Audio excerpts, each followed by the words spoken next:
Sugar control के लिए, और ख़ास तौर पे ये जो नुस्खा मैं बना रहा हूँ ये प्री डायबिटिक लोगों के लिए है कि अगर इसका मामूल बना लें तो शायद वो अपनी प्री डायबिटीज़ को सरहद से ज़रा पीछे ले आएँ।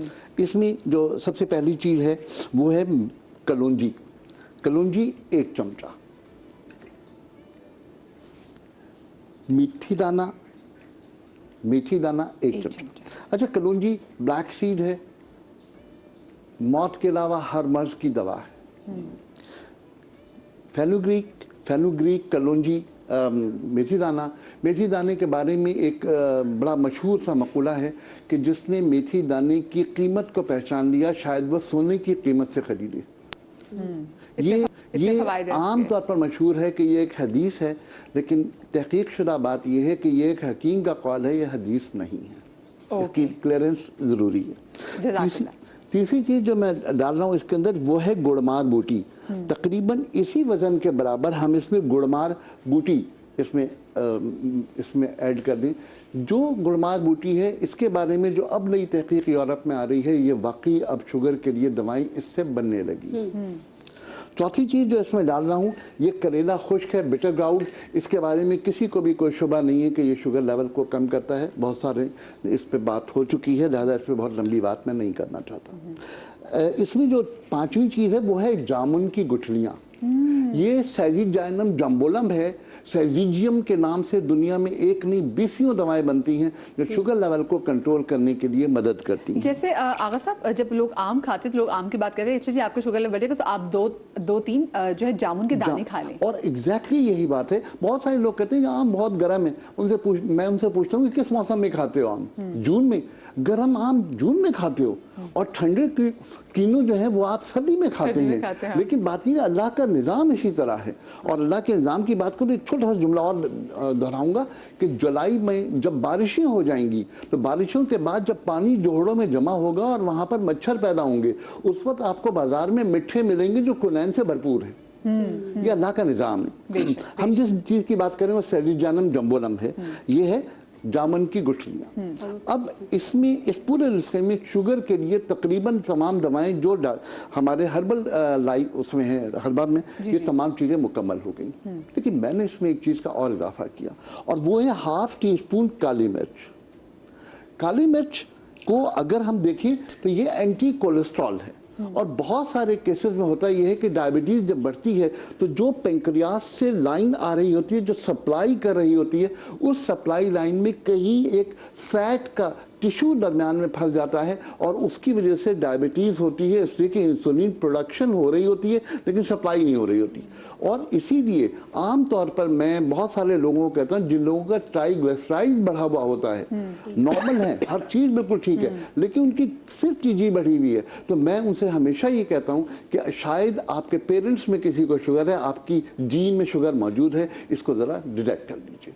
तो इसलिए मैंने इसमें काली मिर्च का इजाफा किया कि काली मिर्च एंटी कोलेस्ट्रॉल है। और ये बात मेरे दादा को भी पता थी, इसलिए कि जब भी वो अंडा खाते थे तल करके तो उसके ऊपर काली मिर्च डाल के खाते थे। और ये बात पूरी दुनिया कि अंडे पर काली मिर्च डाली इसीलिए जाती है कि वो एंटी कोलेस्ट्रॉल है। तो मैंने इसमें छठी चीज़ इजाफा की, वो काली मिर्च है। इन तमाम चीज़ों को पाउडर बना लीजिए। 1 चम्मच रात को सोते वक्त गर्म पानी में डाल दीजिए, सुबह वो पानी पी लीजिए। सुबह चम्मच एक पानी में डाल दीजिए, ये रात को पी लीजिए। आपकी शुगर लेवल मैनेज होने लगेगी। लेकिन ये उन लोगों के लिए है जो प्री डायबिटिक हैं और वो लोग जो डायबिटीज़ के हैं और किसी किस्म की कोई दवा इस्तेमाल कर रहे हैं, तो इस दवा को वो इस्तेमाल कर सकते हैं और अपनी शुगर को मैनेज कर लें और अपने डॉक्टर से रुजू करें ताकि उनकी डोजेज को अगर कम करना है तो ये डॉक्टर का हक है, एक पेशेंट का हक नहीं है। सही, ठीक है। और ये आपने बड़ा ज़रूरी है कि आपने कहा ना कि ताकि जो प्रॉपर जितनी भी हर्ब्स हैं वो इन्फ्यूज़ हो जाए इस पानी में। So you have to give them proper time. रात को रखेंगे तो सुबह पी लें। तो इट्स लाइक कि अगर आप 8-9 घंटे तो कहीं भी नहीं आपके गए ना, आपको इसको ये रखना है, ठीक है। और खाली पेट आपने इसको लेना सुबह के टाइम या नाश्ते के साथ भी? किसी वक्त भी लें। ये सारी कहानियाँ हैं कि पहले लें और बाद में लें, किसी वक्त भी लें। दवा का काम असर करना है, वो असर करेगी। सही, ठीक है। आगा साहब, आपने एक ही चीज़ बता रही थी, आपकी और शेयर भी करेंगे हमारे साथ। चलिए आज आगा साहब प्लीज़ मैं चाहूँगी बैठे। अच्छा, हम जो ब्रेक में बात कर रहे थे टाइप 1 डायबिटीज़ के हवाले से, डॉक्टर साहब वैसे अब डायबिटीज़ की कितनी टाइप्स मौजूद हैं? देखिए अब ना एक मेडिकल में नई टर्म आ रही है, प्रिसीजन मेडिसिन, ठीक है। पहले ये था कि हम ना वो कहते हैं ना एक ही लाठी से सबको जो है वो हाँकने वाला सीन था। पहले डायबिटीज़ डेवलप हुई, डायग्नोस हुई, फिर टाइप 1 टाइप 2 में आई। अब हम इसको क्वांटिफाई करते जा रहे हैं, क्लासीफाई करते जा रहे हैं, ताकि जिस पेशेंट को स्पेसिफिक जिस टाइप की डायबिटीज़ है उसको स्पेसिफिक उसी तरीके से मैनेज किया जाए। तो अब 5 टाइप की डायबिटीज़ है। एक जिसे हम लोग कहते हैं सीवियर ऑटो इम्यून डायबिटीज़, छोटे बच्चों को होती है, जिसमें उनकी बॉडी में एंटीबॉडीज़ बनती हैं जो पेनक्रियाज को डिस्ट्रॉय करती हैं। उसका कोई इलाज नहीं है सिवाय इंसुलिन, ठीक। दूसरी होती है सीवियर इंसुलिन डिफिशिएंट डायबिटीज़। जैसे डॉक्टर साहब, मैं आपकी बात सारी यहाँ काट रही कता कलामी की माजरत, लेकिन जिन बच्चों को टाइप की डायबिटीज़ होती है उन बच्चों के लाइफ का स्पैन कितना होता है? क्या नॉर्मल लोगों जितना ही होता है? परफेक्टली नॉर्मल लोगों जितना, अगर वो प्रॉपरली मैनेज कर सकें। आपको पता है बहुत बड़े बड़े लोगों को, वसीम अकरम कितने सालों से इंसुलिन लगा रहे हैं। फवाद खान भाई हमारे इतने फेवरेट हीरो हैं। मैं अक्सर बच्चों को कहता हूँ वो खूबसूरत फिल्म देखी है, वो कहते हैं कि हाँ देखी है। उसमें जो वो लड़का था ना फवाद खान, उसको भी टाइप 1 डायबिटीज़ है। तो टाइप 1 डायबिटीज़ का बच्चा इनफैक्ट बेहतर ज़िंदगी गुजार सकता है, क्योंकि उसके और बहुत सारे चीज़ें जो है ना वो बेहतर तरीके से मैनेज होती हैं। क्या अच्छा, insulin severe insulin deficient diabetes, अब ये क्या डायबिटीज़ होती है? आपका पेनक्रियाज या तो सही तरीके से डेवलप नहीं कर पाया या डिस्ट्रॉय हो गया किसी भी वजह से। और यहीं से एक और डायबिटीज़ निकली है जिसे टाइप 5 डायबिटीज़ कहते हैं, जो अब नई एक टर्म आ रही है। टाइप 5 डायबिटीज़ का मतलब ये है कि मेल न्यूट्रिशन, यानी कि अफ्रीका के अंदर, एशिया के अंदर जो बच्चे जो गरीब होते हैं, जो प्रॉपर खाना नहीं खा सकते, जो मेल न्यूट्रिएंट होते हैं, उनका पेनक्रियाज ही डेवलप नहीं कर सकता। तो डायबिटीज़ जो किसी ज़माने में सिर्फ ज़्यादा खाने की वजह से हो रही थी, अब वो डायबिटीज़ कम और मेल न्यूट्रिशन की वजह से भी हो रही है। तीसरी डायबिटीज़ जो है वो होती है फिर insulin resistance diabetes, severe insulin resistance. चौथी होती है माइल्ड एज रिलेटेड डायबिटीज़। पांचवी होती है माइल्ड ओबेसिटी रिलेटेड डायबिटीज़। तो इसका मतलब है कि हर डायबिटीज़ डिफरेंट है। जैसे लोग कहते हैं ना कि डॉक्टर साहब वो तो चीनी भी खाता है, उसको तो नहीं होती, मैं नहीं खाता मुझे हो गई, क्योंकि आपका जेनेटिक मेकअप डिफरेंट है और आपको जो डायबिटीज़ हुई है वो डिफरेंट डायबिटीज़ है। इसी तरीके से डॉक्टर साहब उसको आपने एक गोली दी है, मुझे आप इंसुलिन की बात कर रहे हैं, उसकी वजह ये कि उसकी टाइप डायबिटीज़ डिफरेंट है, आपकी डायबिटीज़ डिफरेंट है। उसकी रेजिस्टेंस डिफरेंट है, आपकी रेजिस्टेंस डिफरेंट है। आजकल वो एक नई जो GLP-1 एनालॉग जिस पे हम हमेशा बात करते हैं, डॉक्टर साहब वो फलाने ने तो 8 किलो वजन कम कर लिया था और मेरा तो आधा किलो भी नहीं हुआ। अगेन उसका जेनेटिक मेकअप डिफरेंट था, उसकी डायबिटीज़ डिफरेंट थी, उसका कोलेस्ट्रॉल डिफरेंट था, आप डिफरेंट हो। हर एक इंडिविजुअल की अपनी बॉडी एनाटॉमी होती है। इसे ही प्रिसीजन मेडिसिन कहते हैं और फ्यूचर प्रिसीजन मेडिसिन का, और इसमें ना आर्टिफिशियल इंटेलिजेंस बड़ा हेल्प आउट कर रही है। डॉक्टर साहब, ये ओबेसिटी का कितना लेन देन है हमारी? देखिए ये जो तीसरे टाइप की डायबिटीज़ हमने डेवलप की ना, कि सीवियर इंसुलिन रेजिस्टेंस डायबिटीज़, और जो चौथे टाइप की थी वो थी ओबेसिटी रिलेटेड डायबिटीज़। यानी दो जो मेजर टाइप्स ऑफ डायबिटीज़ हैं ये होती है ओबेसिटी से। यानी अगर मैं जनरल बात करूं तो 90% of the diabetes patients are obese और ओवरवेट। आप एक बात कर रही थी ना कि क्या हम अपने जीन्स को डॉज कर सकते हैं। इस पे बड़ी अच्छी एक स्टडी आई थी जो ट्विंस के ऊपर की गई थी।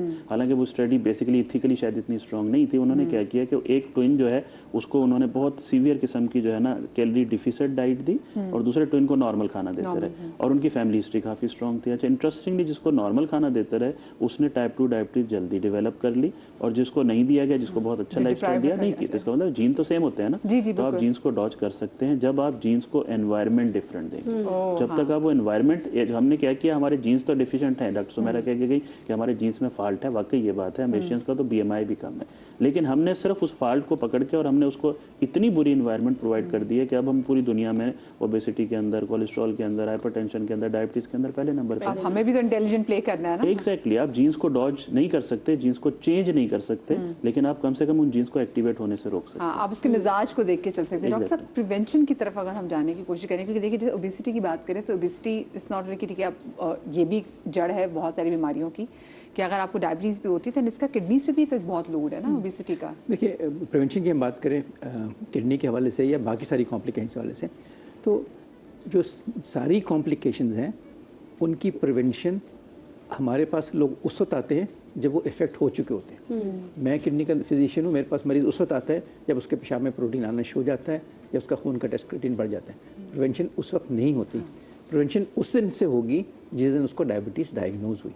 और उसके लिए 2-3 चीज़ें हैं जो हमने कहा, लाइफस्टाइल मॉडिफिकेशन जिसमें डाइट आएगी, क्योंकि जितना अच्छा किसी का डायबिटीज़ का कंट्रोल होगा उतने कम चांसेस होंगे उसको डायबिटीज़ की कॉम्प्लिकेशन की, किडनी की भी और बाकी भी। तो बॉटम लाइन ये है, इसमें तो स्कैन भी आ जाते हैं ना कि आप तवातुर से अपने स्कैन कराते रहें ताकि चेक करते रहें। तो क्या कहते हैं, सबसे पहली बात डायबिटीज़, उसका क्राइटेरिया दुनिया भर में एक है कि भाई HbA1c कितना होना चाहिए, फास्टिंग कितना होना चाहिए, वो कितना होना चाहिए, नंबर 1।